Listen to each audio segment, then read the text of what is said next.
Crucified in stone, still his blood is my home. Glory, behold, all my eyes have seen, have seen. I am blessed, I am blessed. Donc c'est un art chinois, le cerf-volant, c'est ça? Eh bien non. En fait, depuis des milliers d'années, on retrouve des cerfs-volants tout autour de la Terre.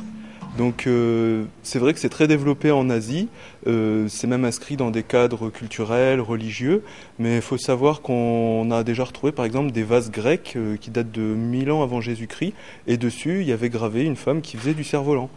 Alors quelle est la technique pour savoir faire voler un cerf-volant?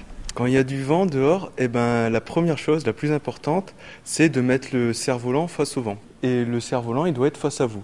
La deuxième chose, c'est que le nez du cerf-volant, il doit bien sûr être vers le haut. Sinon, le cerf-volant ira vers le bas.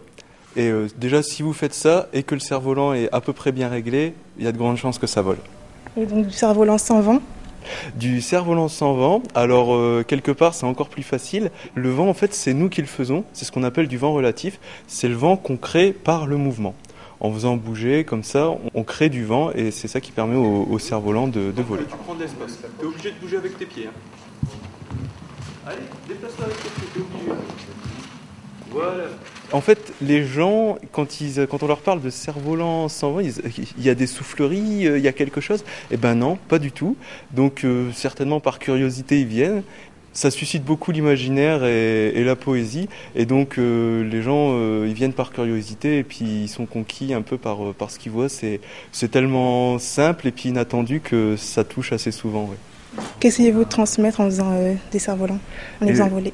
Ah, déjà, faire une pause. Voilà, quand la musique commence, le temps il s'arrête et quand la musique finit, le temps il peut reprendre. Ça n'a rien changé au monde, mais pendant 5 minutes on a soufflé un coup et ça déjà ça fait du bien. Et puis partager tout simplement un moment de plaisir et de poésie avec les gens. Et puis aussi vraiment leur transmettre l'envie de faire quelque chose, de se dire que voilà, c'est pas parce que ça paraît impossible qu'on peut pas le faire. C'est en gros réaliser vos rêves quoi.